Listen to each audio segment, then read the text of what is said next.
You want Singapore to remain as it is, a sane, stable place. Vote a lot of stable people into office. Because nobody, no group of men have got the will, have got the capacity to do more for this country.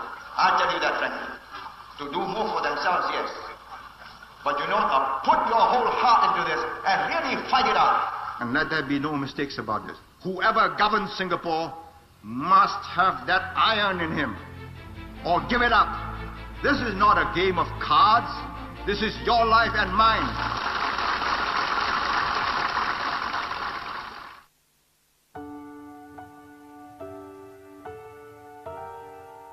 Senior Minister Lee took many years to build up Singapore, to hold the whole place together, and we have social, religious, cultural, political harmony today. I am not going to allow this social harmony to be broken by anybody. And it's for you to build on it further, to improve on what we have been able to do, to change what is no longer relevant, and to shape according to your dreams and your visions. Can we do better? Can we achieve our aspirations? Of course, yes we can. Of course, there will be challenges. We are a small country, we are a little red dot. Life is never easy. We do that by staying one united people. It's been our formula. It's been our mantra. Actually, it's our secret recipe. Why is it secret? Not that people don't know it, but people cannot do it. We can do it.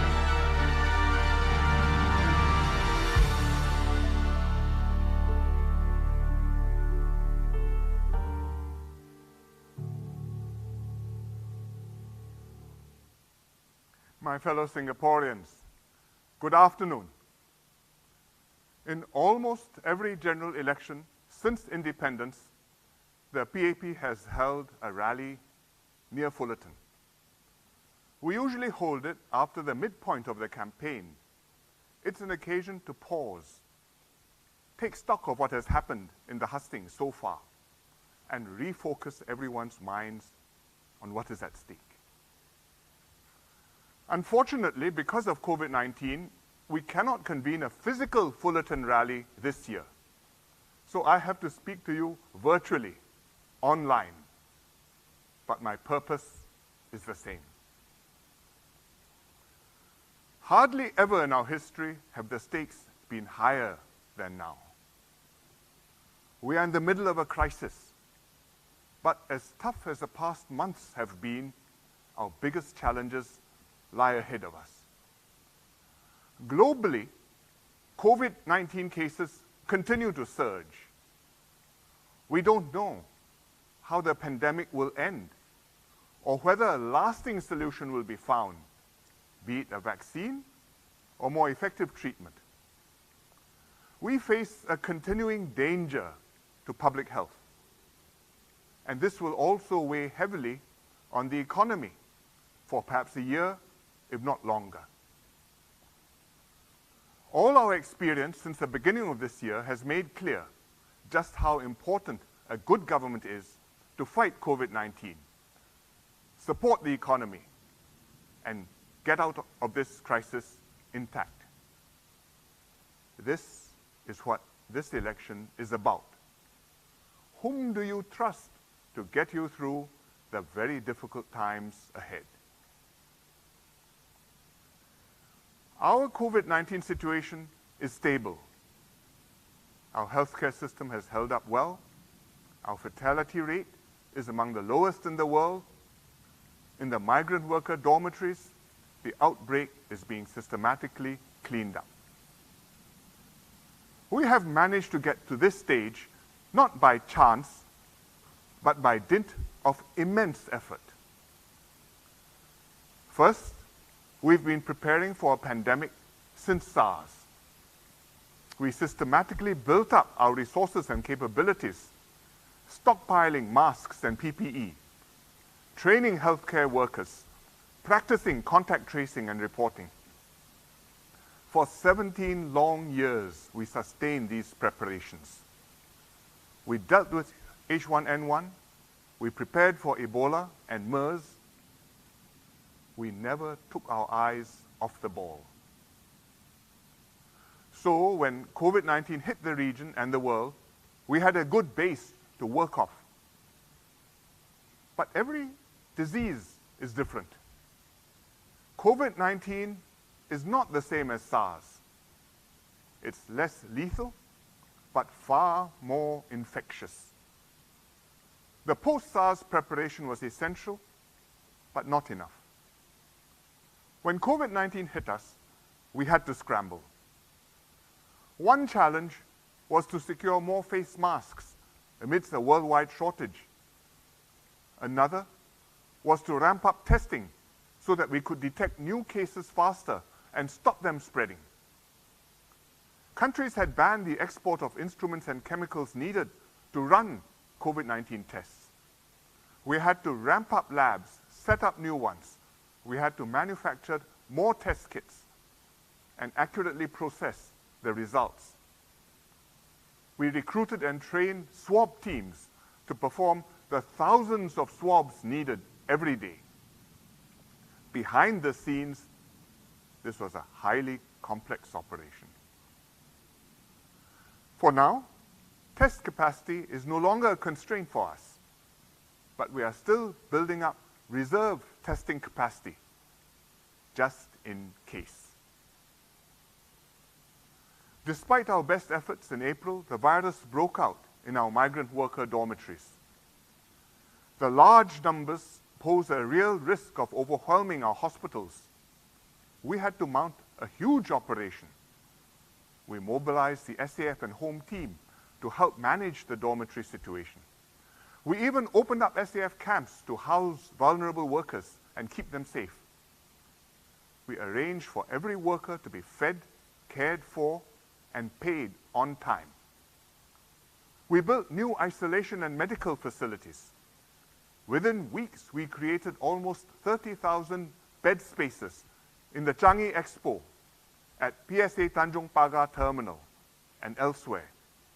More bed spaces than all our acute hospitals put together.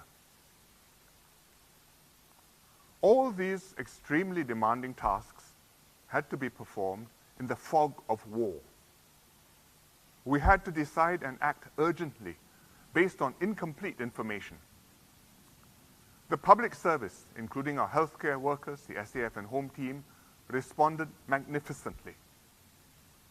They took directions from the multi-ministry task force led by Gan Kim Yong and Lawrence Wong. At every step, we faced difficult trade-offs between lives and livelihoods. Crucial decisions had to be made. It was the ministers who made these decisions and were accountable for them. One major decision was whether to impose a circuit breaker. Doing it would come at a great cost to jobs and business.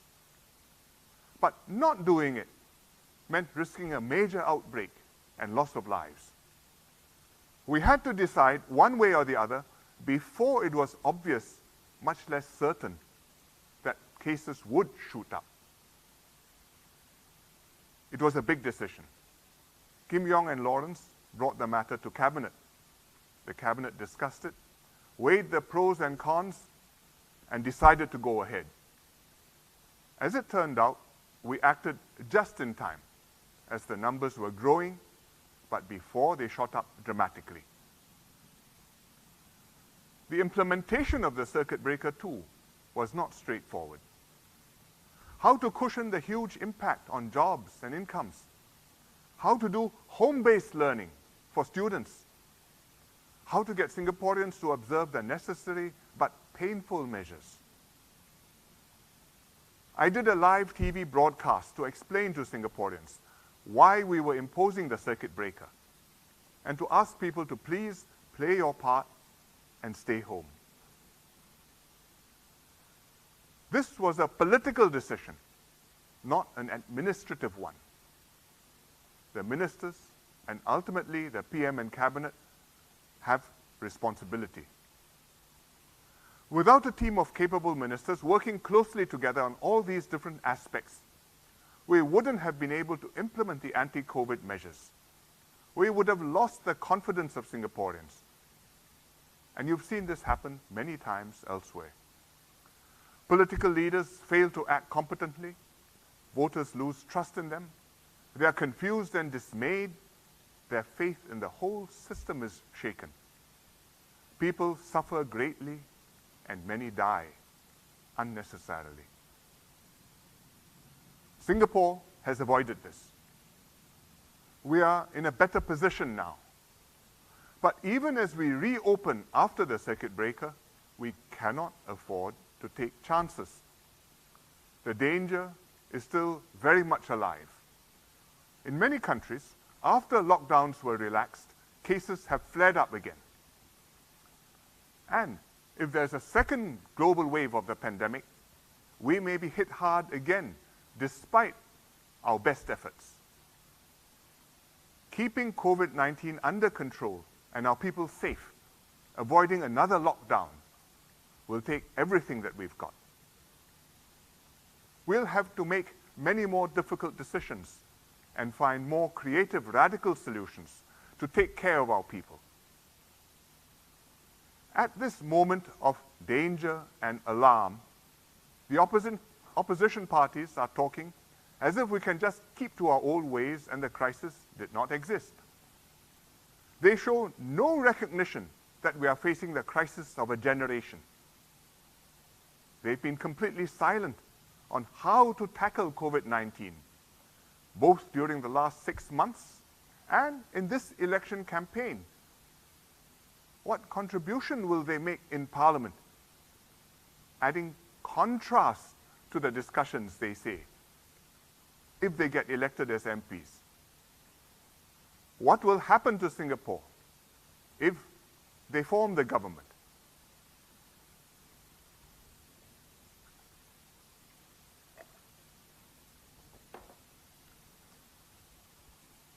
Our second major challenge is the economy.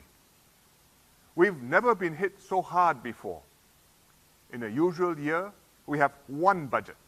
This year, we've had 4, injecting a total of $100 billion almost, far above our normal spending. And that gives you a sense of COVID-19's huge impact on businesses and especially on workers and jobs that we have had to counter. But it is not just about indiscriminately writing checks. We need to understand who is hurting, who needs help mostest, how to help them, what works, what doesn't. In the past months, we've done this systematically. The Job Support Scheme is a major initiative. It costs the government more than $20 billion, but it saves employers a large part of workers' wages, and in that way, keeps workers in their jobs. At the same time, we are giving extra support to households and to those who have been more affected, like the self-employed. We also passed emergency legislation for rental and contract waivers. This was an unprecedented move. But if we hadn't done this, contractors who missed project deadlines because of the circuit breaker would have had to pay liquidated damages. Tenants who couldn't do business would still have had to pay rent. Couples who could not hold weddings would have forfeited their deposits for their wedding banquets. Many individuals and SMEs would have been badly hurt, and many good companies would have gone under. We were very fortunate to have a very capable team to pull this off. Minister Shanmugam and SMS Edwin Tong are both senior counsels. They were helped by the Attorney General, Lee Hsien Loong, who is an outstanding corporate lawyer, and experts from business and law, including lawyers in private practice and officers in the public service. Working frantically, they managed to put this bill together in 9 days. Parliament then passed it on a certificate of urgency, all 3 readings in 1 day. We did it again with a second set of emergency measures 2 months later. This is the difference that a highly competent government can make to your lives. But all these budgetary and legislative measures are emergency relief. They cannot be sustained indefinitely. The more fundamental solution for jobs is to turn around our economy. We need to create new jobs.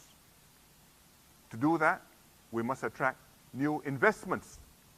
And that means maintaining confidence in Singapore so that companies will not lose faith in us in a crisis. Way back in 1985, we were in a similar situation.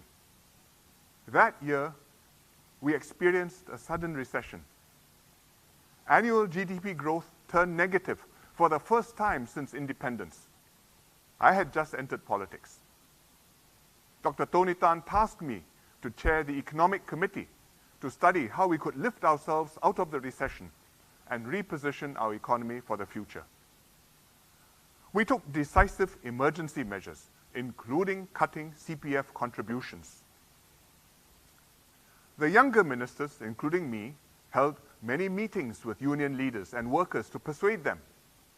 We didn't just make one speech or hold one press conference and expect people simply to swallow the bitter pill. At the National Day rally that year, Mr. Lee Kuan Yew explained to Singaporeans, using charts and tables, why the recession had happened, how Singapore had lost competitiveness, and what we had to do to get out of the recession. People said that Mr. Lee sounded like a professor giving Singaporeans an economics lecture. But Singaporeans understood the message and supported the tough measures. The measures worked, and within a year, our economy was growing again. And that is what political leadership is about.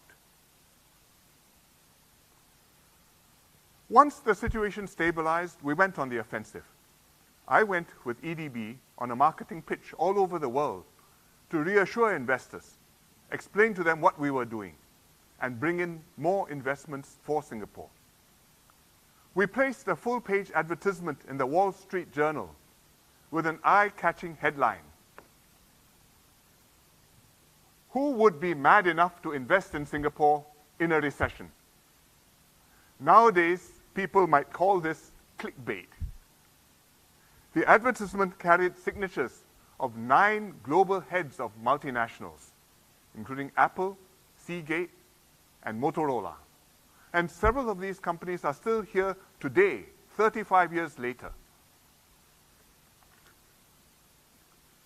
Why were these MNCs prepared to invest in Singapore during such an economic crisis and to sign on with Singapore? First, they knew Singaporeans were industrious and capable workers, the best workforce in the world. Second, they had experienced our tripartite relationship. Our unions were like no other unions they had encountered anywhere else in the world. Our unions and the NTUC cooperate closely with employers and government to generate growth and jobs for workers. They are not opponents to be countered, but partners in progress. Third, the investors had high regard for our public service. EDB was a one-stop shop where they could settle all their problems. Other countries have one-stop shops too. The difference is that their governments do not work as one, so their one-stop shops cannot make things happen across the government, as the EDB can. Fourth, investors knew Singapore had a first-rate government. They had interacted with our ministers. They knew our quality. One of them told one of our ministers, after meeting you, we decided to invest in Singapore. It was sincerely meant and a huge compliment. And finally, the investors knew the government enjoyed Singaporeans' strong support, so the ministers could take decisive steps if needed and make the right decisions to promote job growth and create jobs. Maintaining this high reputation is a matter of survival for all of us. Singapore is a small country with many limitations. You know them by heart. We must show the world that we are indeed special and can sustain our edge over other countries and cities. Then MNCs will invest in us, other countries will take us seriously, and Singapore has a place in the sun. Otherwise, we will just fade away and be forgotten, like so many city-states in history. The world is watching this election closely. Will we show the world that Singaporeans are still one united people, strongly supporting the leaders they have chosen, and working together to overcome the crisis? Or will we reveal ourselves to be fractious and divided, withholding our full support from the government we have elected? In a crisis where swift, decisive action is vital to save jobs and lives, investors will scrutinize the election results and act on their conclusions. And so will others, both friends and adversaries of Singapore. And that's why, in this election, the PAP seeks not just your mandate, but your strong mandate to lead Singapore through this crisis. Meanwhile, what does the opposition have to say about getting us out of the downturn, or growing our economy, or creating new jobs? They prattle on about a minimum wage or a universal basic income. These are fashionable peacetime slogans, not serious wartime plans. How will a minimum wage help somebody who's unemployed? It will just add to employers' costs and pressure employers to drop even more workers. How will we pay for a universal basic income? All the GST increases in the world will not be enough. Do you really want to vote for parties who in a crisis come up with nothing better than old, recycled manifestos?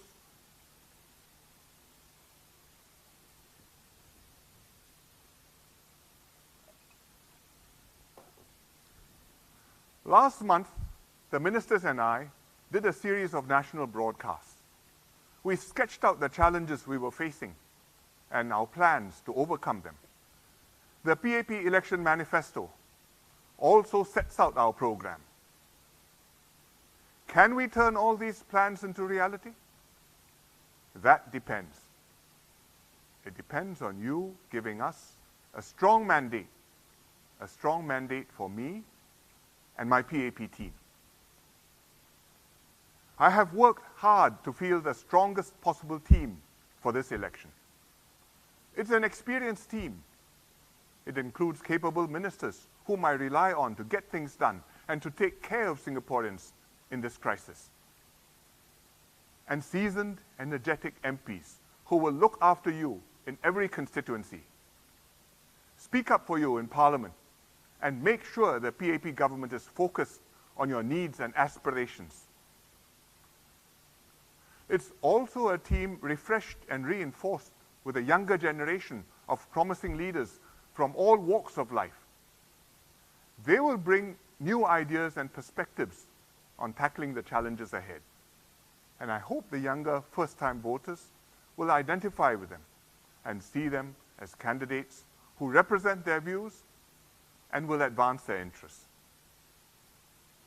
My duty as PM is not just to take good care of Singapore during my time in office.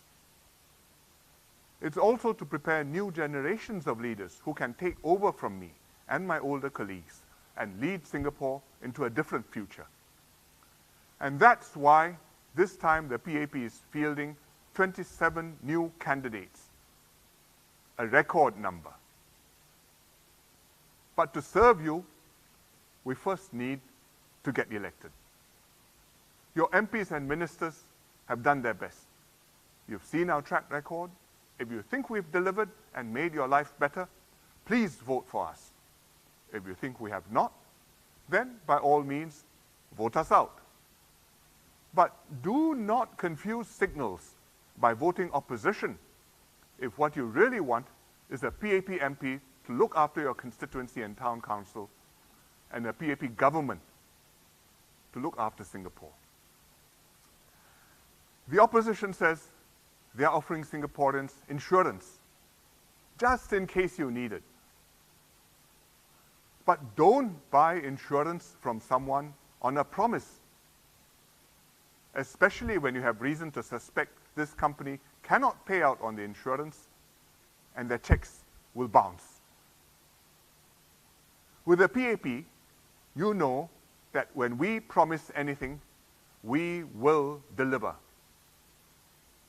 We have walked with Singaporeans for 6 decades. We first became the government in 1959. The PAP won that crucial first election because we represented the national consensus and our people's collective hopes for their future. After more than 60 years, this hasn't changed. The PAP still reaches out broadly to the population. Our policies have improved people's lives beyond measure. We've maintained trust with the people, and we've renewed our leadership to keep the party vigorous and in sync with your aspirations. As ESM Goh Chok Tong recently put it, we believe in political renewal, not political recycling. I cannot say that such a state of affairs will last forever. But do not undermine a system that has served you well. Look at the countries that change governments regularly. Their political consensus has frayed. After a government falls, what follows isn't a new, more stable equilibrium, but more frequent changes of governments and divisive politicking. People appear to have a choice, but often the more things change, the more they remain the same. These countries have not done better than Singapore. So I ask Singaporeans, don't be taken in by those who say that's important just to have more choices. Look carefully at the choices they offer you. Ask yourself if they can deliver. Don't be taken for a ride. Your future is at stake.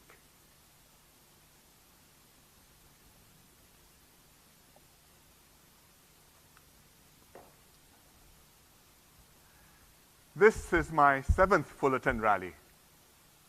My first Fullerton rally was in 1984, when I entered politics 36 years ago, age 32. That was a watershed election. The PAP fielded 26 new candidates, and its self-renewal took off. Today, I'm the only one left from the class of 1984.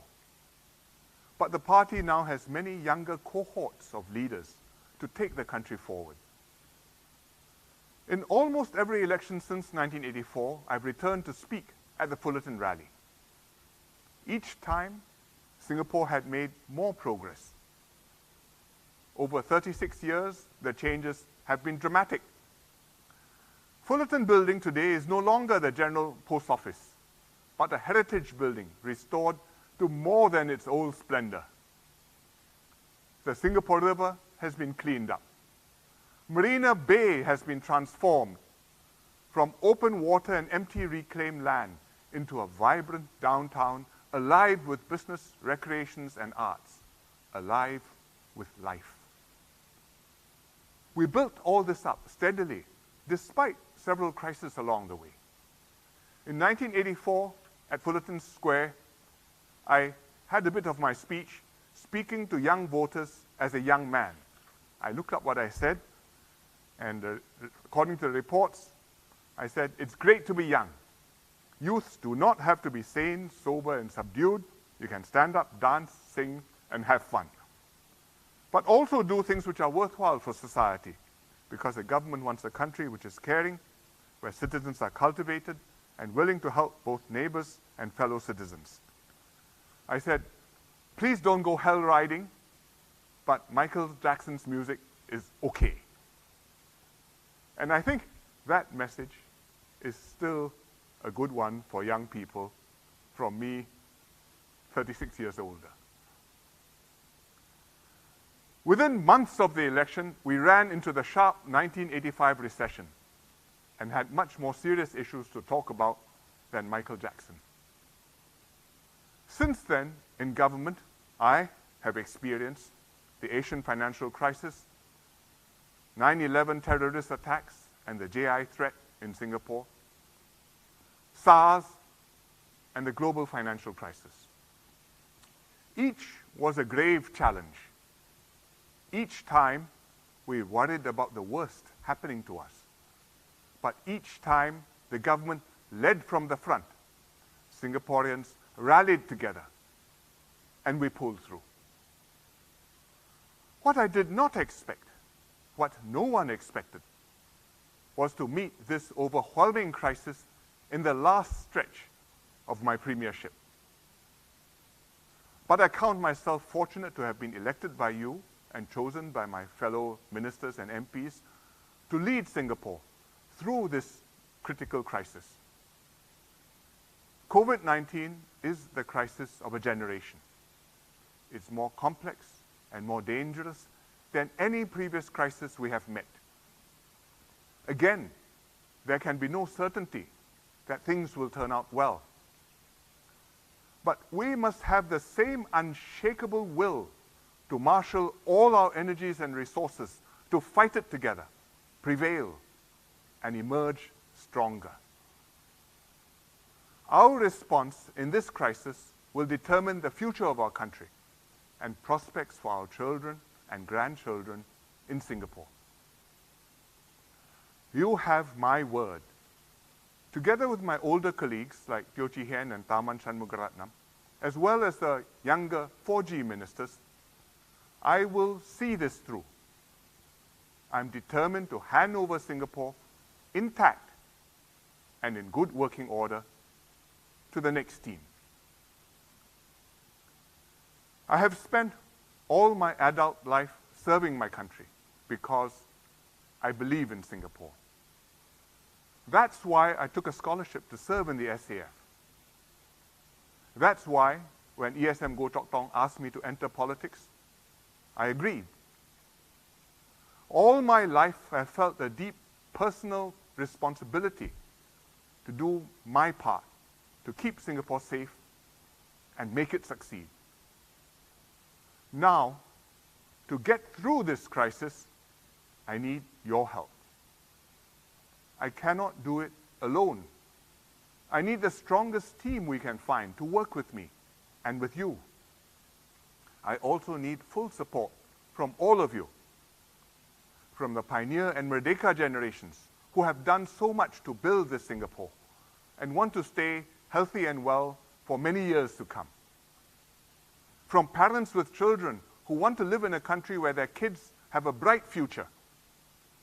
From young men and women starting work at a difficult moment, but with their adult lives ahead of them and the country's future in their hands. If we all work together and build well, generation after generation, then another 36 years from now, the Fullerton Rally will be held in a vastly transformed Singapore. And future Singaporeans, today's young ones, can be proud of what they have built. But at this critical moment, Singapore needs a capable government with the full support of a united people more than ever. Have no fear. Instead, be confident. Singapore will endure this searching trial. We will be tested, but we will not be found wanting. My team and I will walk this journey with you. Please vote for us. Vote PAP for our lives, our jobs, our future. Thank you.